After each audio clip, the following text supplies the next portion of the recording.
O'sha paytda Alloh tabolak va taolo o'z habibini mana shu joyda dunyoga keltirgan. Omina onamizdan payg'ambarimiz sollallohu alayhi vasallam olamga nur bo'lib dunyoga kelgan. O'sha paytda bu joyda shunday nur bo'lganki deydi. Shom Kisroni qasrlari ko'rinadigan darajada, Shom davlati ko'rinadigan darajada hamma yo'q yalang, hamma yo'q kunduzdan ham da yorug'roq bo'lib ketdi degan. Xullas kalom payg'ambarimiz sollallohu alayhi vasallam bu mana shu joyda dunyoga kelganlar.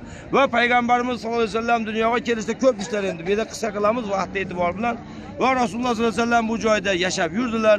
Qachonki 40 yosh bo'lganda payg'ambar bo'ldilar. 40 yoshgacha bo'lgan Rasululloh davri qanaqa o'tgan desa, 40 yoshgacha bo'lgan Rasululloh sollallohu alayhi vasallamning davri hamma Rasulullohning eng ishonchli odam deb bilgan. Payg'ambarimiz sollallohu alayhi vasallam yuraveramiz.